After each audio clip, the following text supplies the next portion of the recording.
Welcome to the Deep Leadership Podcast. Today I'm joined by Bo Brabo.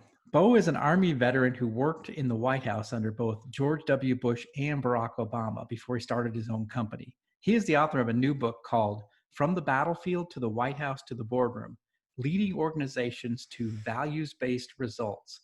He's also the co-host of the popular Bo and Luke Show podcast. He strongly believes the importance of leadership values and the power of people.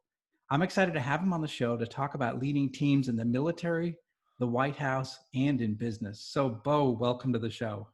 Oh, thank you, John. It is amazing to be here. I love it. I know we're going to have tons of fun. I hope all the listeners get value out of it. And let's just, I guess, take it from there. Yeah, sounds good. Well, first of all, I want to get started about your background. You were in the military, in the Army, and somehow you ended up in the White House. So I'm curious to know your journey. How did you end up in the Army? And then how did that end up transitioning and putting yourself in probably one of the most important places in the country? So tell us about that whole process. Sure. I'll start that off so that listeners have some context, and that, out in corporate America, we have this thing we call our network, and how important our network is. And we're all on LinkedIn, and the power of that professional network, and sometimes getting from one job to the other, or one opportunity to the other.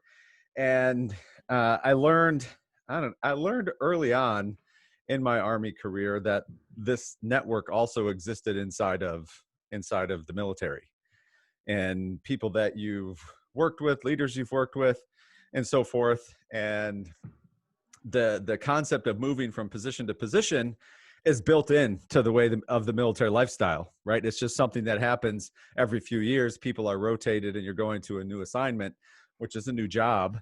And you build great bonds, you keep in touch with them. So you've built this network inside the military. And so when I got to the point, I actually was at the White House 2 different times. When I got to the point where this network started to play out, and I was building this network, I got a phone call and was recruited to a special assignment where I met my future supervisor, who would be at the White House, who recruited me and so forth to go there. My military journey started at a very young age. I was only 17 when I enlisted in the Michigan Army National Guard. I was only a junior in high school. I went to boot camp after my junior year, in between junior and senior year of high school. Wow. And then I went back to high school, did my weekend drills and so forth, and did my advanced training after graduation. Then I went to college and I was that weekend warrior for like 6 years total. And I finished college, went into the workforce, and I was literally, my term had ended, and I don't think I was more than 9 months after separating from the National Guard, when I said, you know what, I missed the uniform. I just missed wearing it. I loved it. Yeah. But I don't want the back and forth, put the uniform on for a weekend, go back to the civilian world, put the uniform on and go back. So I joined the Army active duty. That was 1994, early 1994. Okay. Started out enlisted, and then it was in that journey when I got to the special assignment and got recruited to go to the White House the first time. And I was in it for a couple years, and I was getting itchy. Even though it was a great assignment, I was getting itchy to do more in my military career. I had only been on active duty for about seven and a half years total. And I was contemplating the stuff of going to be a drill sergeant or going to be a recruiter.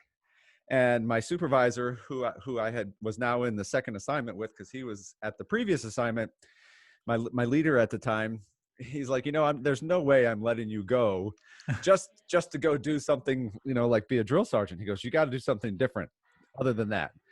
And it led to warrant officer packet. Oh, wow. Okay. And so I submitted a warrant officer packet, had the recommendations, was very fortunate to get selected. Oh, nice. Yeah. And that was a little close to halfway through my career, about the 8-9 year mark. And by the way, not to interrupt you, but you are officially the second warrant officer we've had on the show. So really? Yeah. So we're not the Awesome. first. So Not the first. Well, hey, I love the Warrant Officer Corps. It's a brotherhood, kind of like yes. the Chiefs mess and and so forth in Mm-hmm. the Mm-hmm. Navy, which I'm Yes. sure you're intimately familiar with. Um, so I went to I left the White House and went to Warrant Officer Candidate School. That took me to Germany, but the whole time frame I kept in touch with, and we kind of had this plan. If everything worked out, that I would interview for replacing my boss, who I had left at the White Mm. House, because he was considering retirement and so forth. So I was in Germany for a few years, had a deployment to Iraq during that time frame, and it just happened to be that the commander of our agency was the White House Communications Agency, so we were taking care of the communications part for the president. Um, he was also from that special operations unit that myself and my supervisor were in. Oh, So this is nice. where this whole Yeah. network is all playing together. And I was the only person that he interviewed for the job to go back and be the chief of HR operations for White House Communications. Wow. Uh, so that happened after Germany. I got back to Washington, D.C., went back into the office that I was in, only now I was in charge of the office. And that really catapulted the next part of that journey, which was becoming a presidential communications officer. So Wow. we took all the officers in the agency, put them through the training academy. You had to take on this additional duty of leading teams for the president and so forth. And that's where that all began. And I was in that for like 7.5 years, and then I retired. So I was Wow. there when we transitioned from President Bush to President Obama. And then when it was ready, when I was time to retire, or when I made that decision, then that was the end of the White House days, if you will. Wow. Wow. So that's incredible. I mean, a lot of us, see the White House on TV. We see Yeah, news reports, but you actually spent time, inside those four walls and being really, part of that, organization that is the yeah. presidency. So, what was that like being in the leadership role of which was that critical, right? Mhm. So that important. What was that like, and how did your military background, your military training, your military experience really Mhm. help you in that role? I think number one, uh, I was fortunate, at least I felt fortunate. And when I look back and I kind of study that time and I'm answering questions like this, Yeah. that was after Iraq. So I had already had Mm, time in a combat zone. And there's a popular term for military folks called a VUCA environment: volatile, uncertain, complex, and ambiguous. Well, I yes. would say that is the White House every day. That's the White House Um, every day. Yeah. yeah, it's like crisis. It's like what's happening in the world today, and everybody's experiencing this crisis with the coronavirus. Right. Everybody's in that type of environment, and you're dealing with it. So coming out of Germany and having been in the combat zone, and you're leading teams there, and now you're in this environment and you're trying to lead teams for the commander in chief, where it's I've described this before, and we always used to call it a zero defect environment where it's real world every day. Mm, It's not a lot of military units. If you think about it, you do training. Um, you kind of go in this rhythm of train and do exercise. And then if something bad happens in the world, you respond to it. right. Uh, but the president is on the go every single day. And unless he's sleeping, he's still on, he's on the go all the time. And you have this requirement to deliver communications, secure and non-secure information technology for him, the vice president, first lady, Secret Service, White House staff, to the wherever they are in the world, they got to have the same capability as if they were sitting, if he was sitting in the Oval Office. So it's really kind of like this. I loved every minute, but it's almost like this big team is like the roadies for the president, and he's a Right. big rock star traveling the world, and you have everything that goes with him, so that they can perform their mission. But um, the teams, leading the teams in that type of environment, John, and for people listening, uh, comes down to number one: if you're not a people person, it's going to be really, really, really difficult for you, because you have to learn how to build trust and confidence. Uh, they need to have trust and confidence in you as the leader, but you also have to show and demonstrate trust and confidence in them, because when you end up at an event site, say the president's going to speak in Detroit, and it's on a Friday afternoon at 3 p.m. So the Saturday prior to that, the team shows up in Detroit. There's nothing there. You have to go in and you got to get this whole infrastructure built. And you have these checklists, amazing checklists to follow every single day. This is what has to be done. But the key is, even myself leading the team, I have my checklist. I have things I have to do and I have to perform. I have to trust but verify that the other teams, the information team, the radio team, the audiovisual team, that are all part of the overall team, are doing what they need to be doing. And then you have those morning and end of day check-ins. And if you don't have that ability to build trust and confidence in your team, you're going to really struggle, because there's no way to micromanage, because there's too much to do in 6 days. And when the president arrives, there's no rehearsal. It's game on. It's game on. Yeah. It's game on. And what I like what you said was it's a zero defect game, right? You can't have any failure, right? Failure is, you can't have, I mean, you have to make sure that nothing fails all the time. All the time. Yeah. And that there's, there's so many redundancies built in, backups to the backups to the backups, because if something does fail, a system, if it fails, there would be no indication to the president that a system failed, because there's another one right there ready to take over. Back it up. Yeah. To back it up. Right. So, and what's interesting too is probably, and I don't know this for a fact, but what, the average age of the people that were in that team, the military folks that were in that team, what were these? They're young, right? Generally? Yeah, for sure. Mostly between probably averaging between 25 and 32 years old. Yeah. Yeah. Because we had to recruit around the world.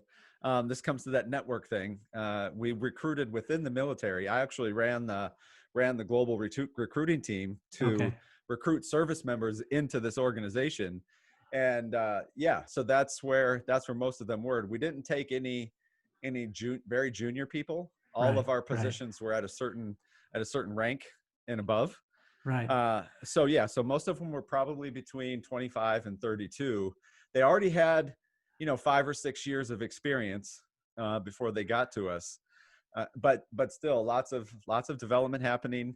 Yeah. I mean, relatively young performing people. Teams. Yeah. Interesting. Yeah. Very interesting. Yeah. Well, fascinating times. Yeah. And we're going to talk about it a little bit more, but let's get into your book a little bit. So you wrote a book called From the Battlefield to the White House to the Boardroom, which is exactly what you did. So I like the description of the book title.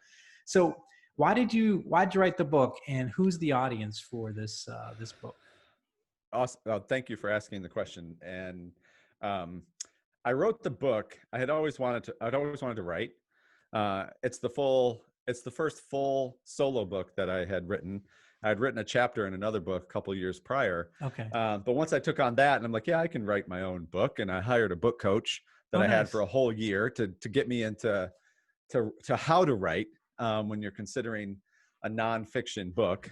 And then I sought out a publisher, and I was able to secure a publisher. Nice. And so forth. And it was meant to do exactly two things: describe my journey, which is not common in the military itself. Right.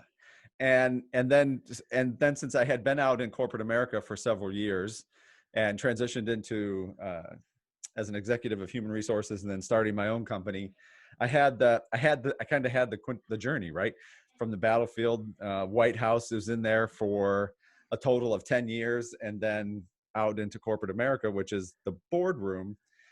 I'm like, I have something to say, and do my best through my journey to bring leadership, and especially leadership based upon an organization's core values and all the behaviors associated with those, put this into a book. So throughout the book, it's the journey, but infused in the book, there's, of course, the stories are in there, but then the examples of leadership within those stories, and how they exemplified specifically the Army core values, and what those meant to me in my own development, and how leaders in corporate America could take that as examples of when you lead exemplifying the values of your company through your behaviors, starting at the top with the CEOs, right? Uh, it can really produce results. And that's why I say values-based results. Okay. It can really produce results over and above your competitors. And I was fortunate several years ago to meet a gentleman who has a consulting company in Ann Arbor, Dan Dennison, and his team competes with the big McKinseys of the world, and they go around the globe. But everything that Dan and his team have done is all based on values inside of organizations. And they've got all the studies to show that the organizations that actually live by, live and breathe their core values and pull that out of their people, all the behaviors associated with their values, they truly have higher profit margins, higher sales, higher revenues, and so forth, and better retention of their employees, better cultures. And I'm like, man, that's what I want to write about in this book. Yeah. Yeah. So for the listeners here, so how would you define the values? Is it personal values, or is it corporate values, or where do values start from a leadership standpoint? So that's an awesome question, because I took that as like the first question in writing the book, chapter one. chapter one, or somebody's going to ask or want to know, how do you even get to this, right? And so I'm like, what do I do with this? And I thought back to I literally in my mind went to my economics days and sitting in economics class and all these different formulas with letters, and you're trying to figure out, the GDP and all this other stuff. Like, they've made formulas for this stuff. Doesn't look like math, but it's a formula. And I'm like, I'm going to make a formula. Okay. So I created this formula and I put it in chapter one, and I define values, because it really is, personal values fall right into your corporate values, your core values, because that's just kind of who you are. So values are behaviors, your behaviors over time. So if I followed you around for a week and you didn't know I was following you, but I was recording you with a video, the whole time, at the end of that week, we could sit down and watch the video and probably pull out some action words that describe who you are as a person and how you behave. And those would lead to your values. So if companies don't have, let's say they don't have established core values in their organizations, so then they need to really take some time and think about their personal values. What are they? How do they come to work and behave every day? And then you look, it's not just you, it's not one person, it's everybody. So right. So it's everybody in your organization. If you have core values already, they're on your website, they're up on the wall. What are all the behaviors associated with those values that you would want to see in the performance of your people? And is that being communicated regularly throughout your organization or not? And do they mean anything to your organization? You start attacking those things, and you're using those things. This could be, I know we have time on a time crunch, but this could be a huge discussion. Then you start looking, when you're looking at analytics and retention and recruiting and all, are you getting the right people in your company? What are you tying it to? If you're not tying it to the types of behaviors that you want to see out of your people based upon your values, then you're going to have a tough time. You may have, low employee retention, or you call it turnover. You got this churn happening consistently or all the time. You're not keeping good people in your company. Go to your values. So I put stuff in the book, and this is where the how-tos come in. So if there are senior executives, people running HR departments, if you don't have values, or you're having a tough time and you need to study them and figure out what's going wrong from that perspective, and this is all about people, because it's people behaviors, right? Yeah. I put some how-tos, some exercises, things you can do, some simple things you can do to start wrapping your hands around the values in your company, and are people behaving properly or in accordance with your values. I love it. That's where Mike Barger, the founder of co-founder of JetBlue Airways, he wrote the foreword to the book, and he is a former Navy Top Gun chief instructor and pilot. But they went through a similar exercise at JetBlue when they were only a couple years old, and they were growing really fast. And it's just a fascinating story. And he talks a little bit about that in the forward of the book. And it's just one of those things. I cannot encourage leaders enough, executives and organizations. It's tough because we live in a very competitive environment. You know, people are competing for every single dime, every single sale. Yeah. You know, information is available 24/7 online. People have choices on how they want to spend their money more now than ever. So it can be really difficult for people to make the time to really look at their values and how those values and demonstrating them, talking about them, encouraging them, building teams based on them, to get to the level of or the return on the investment, if you will, for their efforts.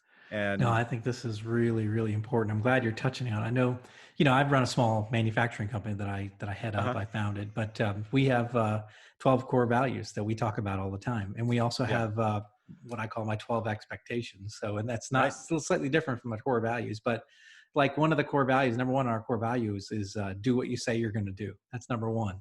It's about it. yeah, It's about following through and, hmm, meeting your words and being a person of your word.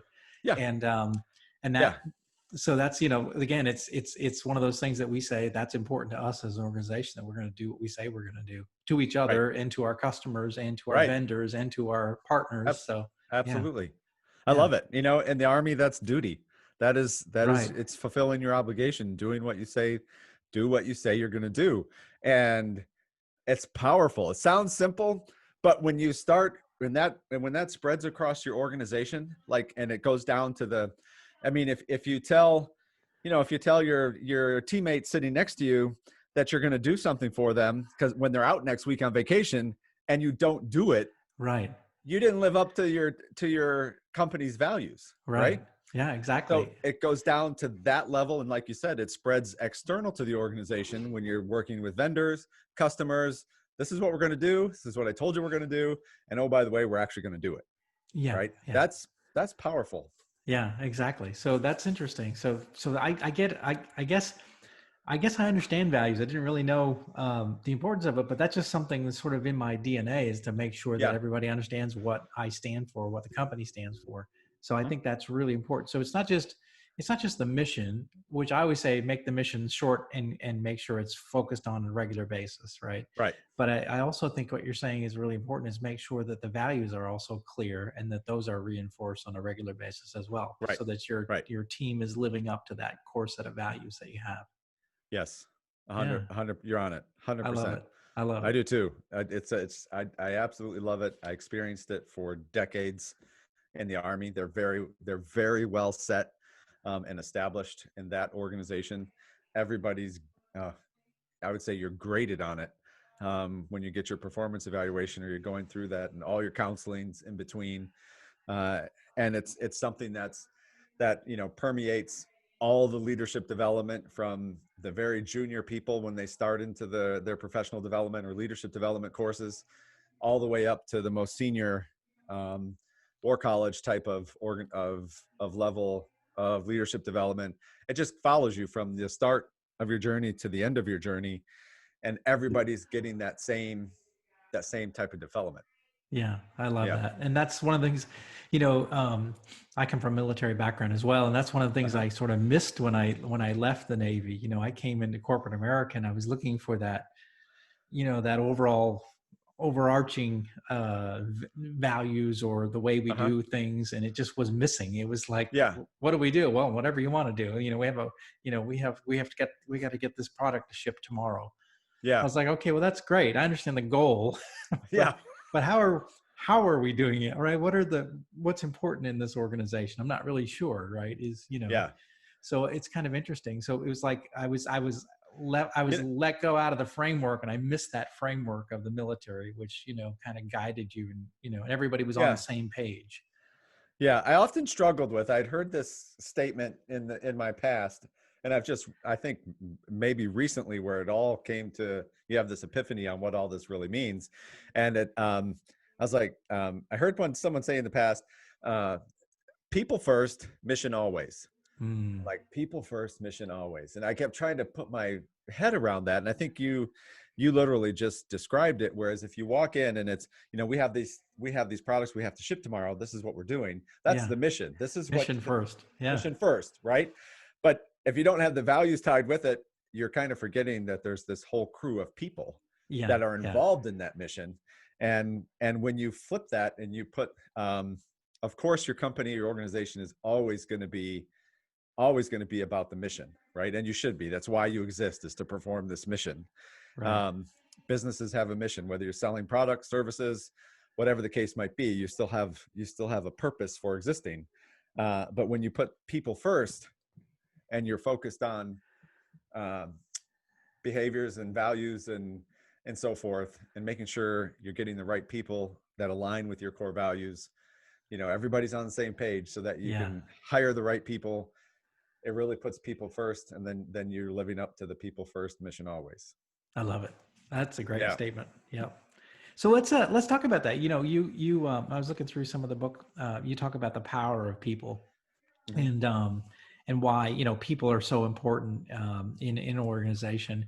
When in my book, one of the books or the first book I wrote, I say that leadership is a people business, right? It's all about the people. And in my experience on a submarine, we had a very young crew, and we were doing very difficult things with zero. There was no room margin for error, right? Like if we fail, we all die, right? And it was that kind of mindset, right? So we had to perform at a very high zero defect kind of level. We did it with a bunch of young people, and we did it amazingly well, so talk to me a little bit about what do you mean by the importance of people, and why leaders should focus on people? Real quick though, you can probably see behind me, I have a couple Navy caps, baseball caps, or headgear. One of them is the USS Porter. No, the Porter. The Porter's a destroyer. The Norfolk was a submarine. Okay. I thought I saw a submarine cap on your shelf. It's up there. Okay. In our recruiting mission for the White House, we were in Norfolk, and I got to go on. It's the only time I've ever been on a sub. Of course, it's parked at the dock or whatever. Right. I don't know what the official term is. But we had one of the people we were actually recruiting. He was I think he was a senior chief. He got us actually on the sub. Nice. And that was my first and only time. I mean, I'm like, wow, this isn't a museum. This is the real thing. How in the world do these people survive in this for months? All working together to do exactly what you just said. So hats off to you. Thank you for your service. It's amazing. But it's kind of follows sometimes the simple terms, simple phrases kind of sum it all up. And I sum it up when you talk about people, the power, the importance of people. And if you really think about it, I think you'll find that it's true. And I think your listeners will too. We lead people and we manage tasks. Yes. So if anybody's ever had a project management type of background, and you're getting into your project management plan and your Gantt charts, and you've got these huge task lists and everything that you have to do and put together. In reality, you really start to learn that this is all management, right? This is managing this task, this process. But then you have this group of people, the resources that are assigned to you as the project manager, that actually have to do the work. Well, to get them to do the work, you have to lead them. Right. You have to influence them and motivate them and give them all the other resources that they need to get those tasks completed. And I think it really brings home the concept of, leadership. Leadership is all about people. All about people. Management is about everything else, the tasks that are associated with it that you need your people to actually do. And I think, anybody in a leadership position or who has people under their charge, you're doing both of those things, right?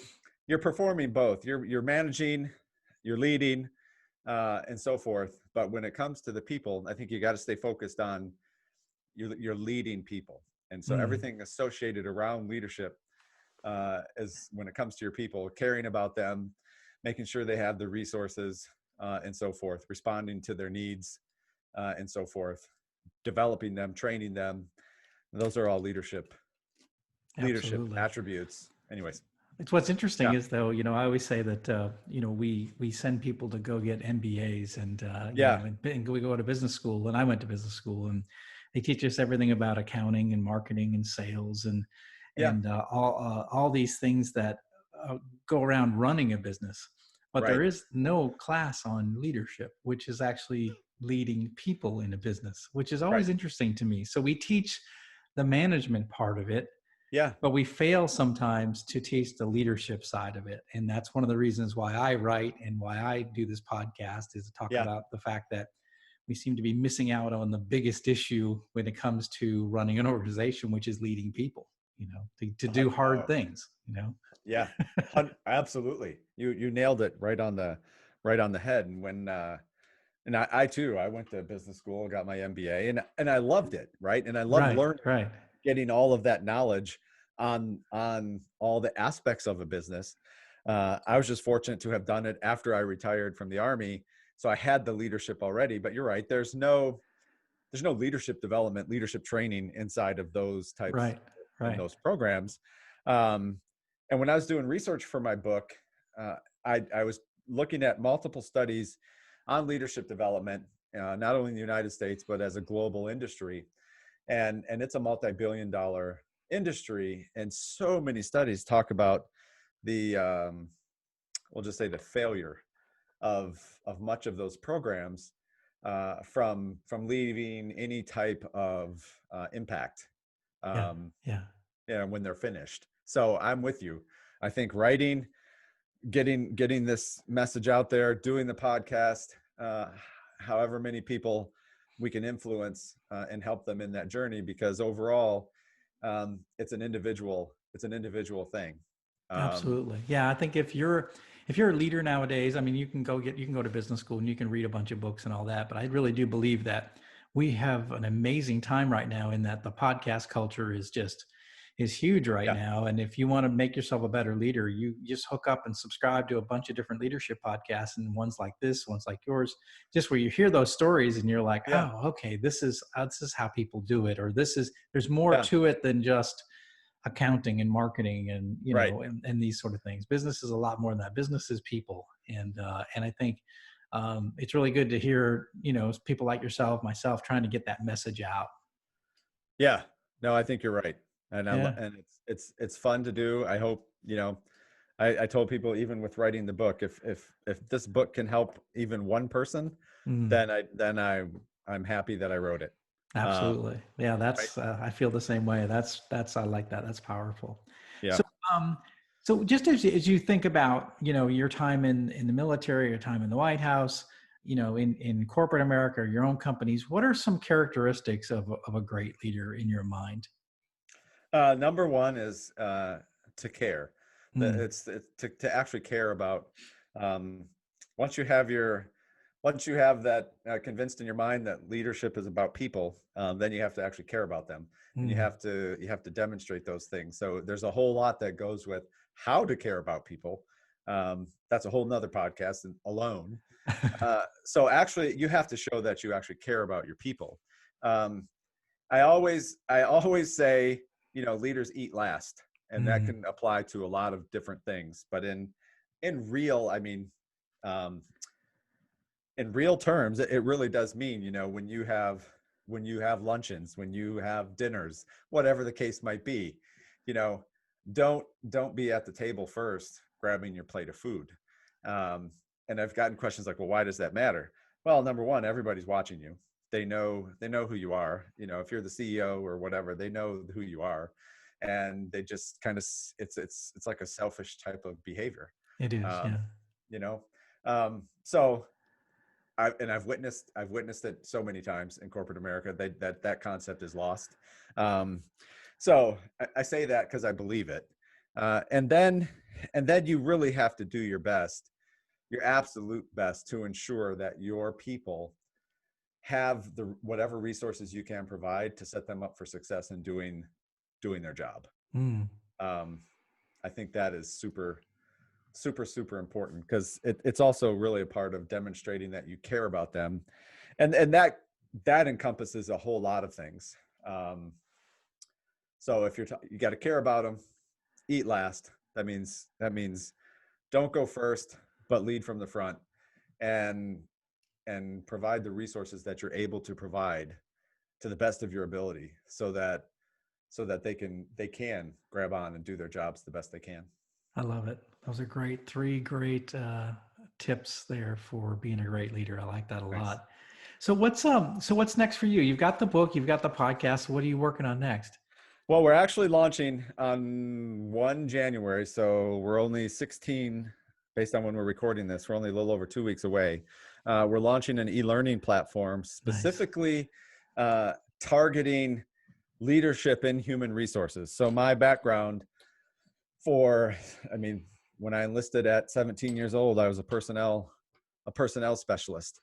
So I've been in the personnel, the people operations, HR, give it whatever title you want to give it, for 34 years. And we're launching the e-learning platform targeting leadership in human resources based upon the problem that exists across the globe, wherein the vast majority of CEOs and C-suite executives believe that only 1 in 4 of their HR leaders actually have leadership ability and can help solve challenges of the day.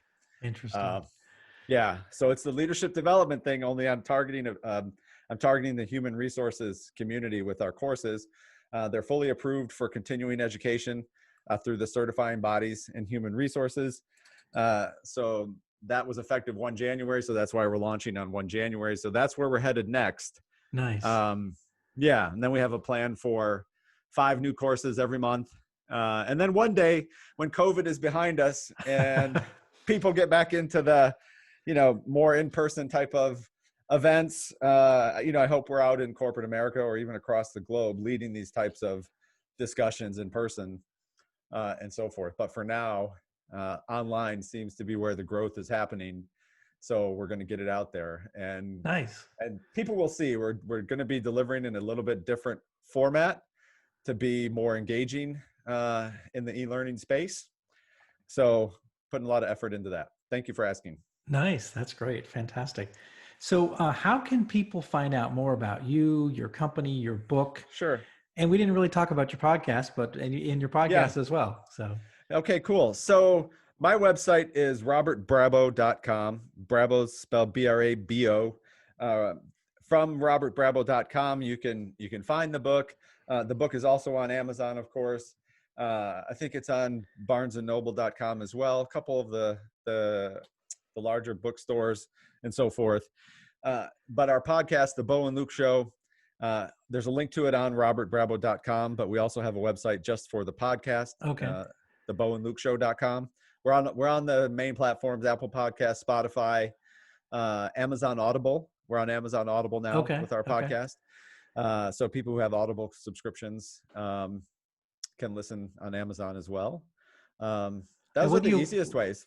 What do you cover on the podcast? We didn't really talk about it. What do you? Sure. You certainly don't talk about like it's not the Bo and Luke like Duke show, right? No, I mean my name, my nickname is Bo. I've had that for my entire life since I was a kid, and it stuck with me. So my publisher said, "Hey, when we put your name on the book, whatever we put, you got to stick with it." So on the book, it's Robert, and then in quotes, Bo Brabo. But so I've always gone by Bo, and Luke is a colleague of mine, a friend of mine whom I met through business years ago, and we decided to do this podcast. So we really are Bo and Luke. But of course, the Dukes of Hazzard back in the day, I watched it as a kid, Bo and Luke Duke. We get that all the time. I think it helps us, and if it helps us, great. I'm not, oh well. Is there a Daisy? Is there a Daisy? No Daisy. No. People might say my social media manager, Elle, she's on the website. Maybe she's our Daisy, and she does some of our ad recordings on some of our episodes. I love it. But our whole mission with the podcast is to help people be better, know better, do better. And between our experiences and then the guests whom we bring on the show, their experiences and their journeys in life, to try and bring that inspiration to people to never quit, never give up. I don't care how old you are. If you have dreams, get up every day and go after them. And we hope that they see that in the people that we bring on the show and what they've been through, and the ups, the downs, and learn from it. Be inspired by it. Okay, that sounds good. Yeah, The Bo and Luke Show podcast. So yeah, available where all podcasts are sold, right? that's right. Which is free. Which So. is free. It's Well, free. good. I actually haven't listened in. I will put it on my. I'll subscribe and start tuning in to hear your stories, Yeah, and because I do we want to do be. put it I on want to be YouTube as better. well.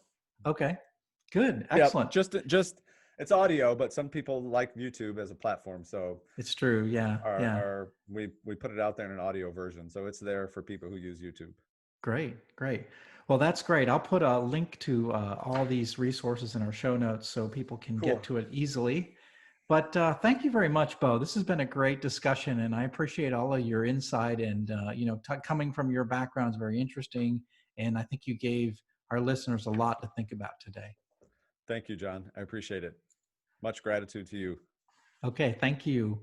Well, that's it for today. Thank you for listening to Deep Leadership. If you like this podcast, please subscribe and share so we can continue to build a world with better bosses. Until next time, this is John Rennie saying take care and lead well.